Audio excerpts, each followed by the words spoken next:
महाराष्ट्राच्या आध्यात्मिक इतिहासात जर एखादं केंद्रबिंदू मानायचं झालं तर ते म्हणजे आळंदीचं श्री ज्ञानेश्वर माऊलींचं मंदिर. लाखो वारकरी भक्तांच्या श्रद्धेचं अखंड दीपस्तंभ.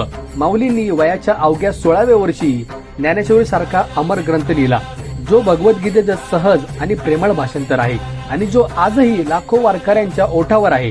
पंढरपूरचा वारी सोहळा, ज्यात शेकडो मैल पायी चालत वारकरी विठ्ठल दर्शनाकडे निघतात, त्या वारीचा गाभा म्हणजे आळंदी.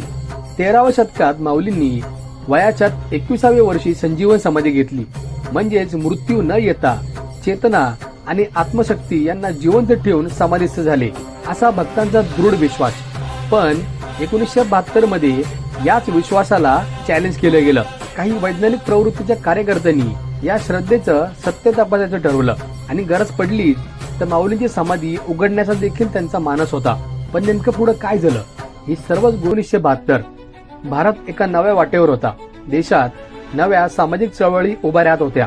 विज्ञान आणि तंत्रज्ञान प्रगती करत होतं आणि तरुणांमध्ये पुरातन श्रद्धांकडे लॉजिकच्या नजरेने पाहण्याची दृष्टी डेव्हलप होत होती.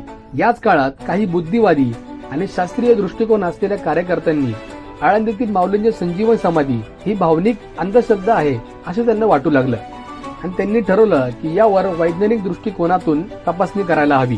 ही संजीवन समाधी खरी की भक्तांची कल्पना, असे त्यांचे प्रश्न. यामध्ये होते पुण्यातील काही अंधश्रद्धा निर्मूलन कार्यकर्ते आणि 2-3 परदेशी डॉक्टर. त्यांनी अगदी स्पष्टपणे सांगितलं की गरज पडल्यास आम्ही समाधी उघडून पाहणार. ही बातमी वाऱ्यासारखी आळंदीवर पसरली. आळंदीतील वातावरण ढवळून निघालं. भाविकांमध्ये राग, दुःख आणि अस्वस्थता स्पष्ट दिसत होती. काही जण समोरून रडत होते, काही जण तर हात जोडून विनंती करत होते की माऊलींच्या समाधीला हात लावू नका. संत ज्ञानेश्वर हे वारकरी संप्रदायाचं हृदय आहे. समाधी म्हणजे केवळ दगडमाती नव्हे तर ती भक्तांचं एक चैतन्य आहे. ही सर्व परिस्थिती बघता एक व्यक्ती पुढे आली. ही म्हणजे हरिभक्त परायण मामासाहेब दांडेकर. ते केवळ वारकरी नव्हते तर या संप्रदायाचा चेहरा होते. हजारो भाविक त्यांना श्रद्धेने माऊलींचे प्रतिनिधी मानायचे. ही सर्व परिस्थिती त्यांनी संयमाने सांभाळली. त्यांनी तात्काळ दिल्लीतील भारत सरकारच्या एका उच्च शास्त्रज्ञांशी संपर्क केला. ते म्हणजे डॉक्टर आर एन शुक्ल. डॉक्टर आर एन शुक्ल हे केवळ सायंटिस्ट नव्हते तर ते एक संवेदनशील आणि समजूतदार संशोधक होते. त्यांनी हे सर्व ऐकताच एक गोष्ट स्पष्ट केली की समाधी उघडण्याची गरज नाही, आपण समाधी भोवतीच्या एनर्जीचा अभ्यास करू. त्यानुसार सर्व तयारी सुरू झाली. दुसरा दिवस उजाडला. पुण्यातून 100-200 लोकांनी भरलेला ट्रक हा आळंदीच्या दिशेने निघणार अशी बातमी वारकरी संप्रदायात पोहोचली. हे ऐकताच परिस्थिती हाताबाहेर जाण्यापूर्वीच मामासाहेब दांडेकर आणि डॉक्टर आर एन शुक्ल आळंदीत तात्काळ पोहोचले. शुक्ला साहेबांनी आपल्यासोबत 3 अत्याधुनिक सायंटिफिक मीटर आणले होते. पहिलं म्हणजे गिगर मिलर काउंटर. या उपकरणाने X-ray, alpha, beta, gamma rays मोजता येतात, म्हणजेच विविध प्रकारच्या अदृश्य ऊर्जा मोजता येतात. दुसरं होतं थर्मिस्टर बोलोमीटर.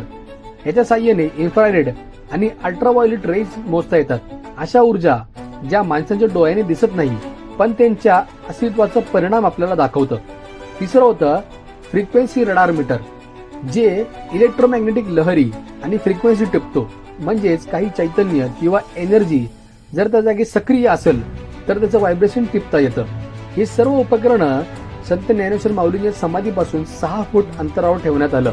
मग शुक्ल साहेबांनी आणखी 3 झाकण तयार केले होते. एक होतं जस्ताचं, दुसरं होतं पितळाचं आणि तिसरं होतं लोखंडाचं.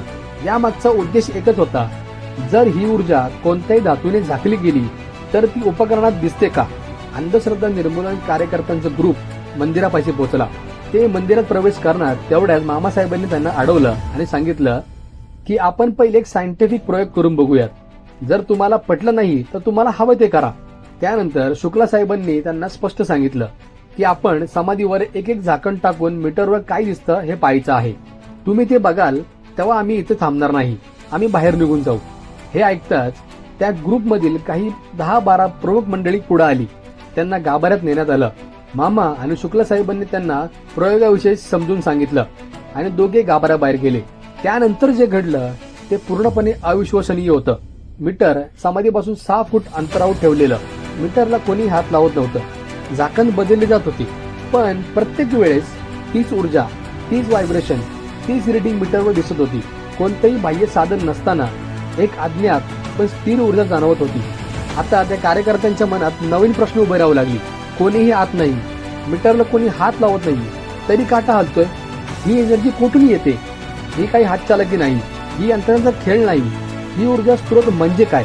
शेवटी डॉक्टर शुक्ल आणि मामासाहेब दांडेकर यांनी सर्व कार्यकर्त्यांना समजावून सांगितलं, ही संजीवन समाधी म्हणजे मृत शरीर नाही. हे चैतन्य, ही ऊर्जा आजही तिथे सक्रिय आहे. ती डोळ्यांना दिसत नाही, पण त्यांचं अस्तित्व तुम्ही मीटरवर बघू शकता. म्हणजेच संत ज्ञानेश्वर माऊलींचे चैतन्य अजूनही कार्यरत आहे. शोध संपला आणि त्या कार्यकर्त्यांच्या मनात विश्वास नव्याने जागा झाला.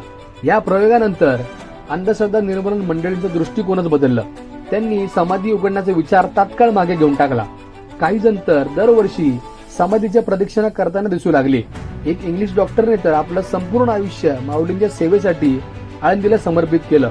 आजही जर तुम्ही आळंदीला जाल, त्या समाधीभोवती शांत उभे राहाल आणि डोळे मिटून क्षणभर आत डोकवाल तर जाणवेल काहीतरी आहे, जसं काळ थांबलेला आहे. एक ऊर्जा, एक चैतन्य, जी विज्ञानालाही नम्र करते. हा व्हिडिओ तुम्हाला कसा वाटला हे आम्हाला नक्की कळवा आणि अशाच माहितीपूर्ण व्हिडिओसाठी लाईक आणि सबस्क्राईब करायला विसरू नका.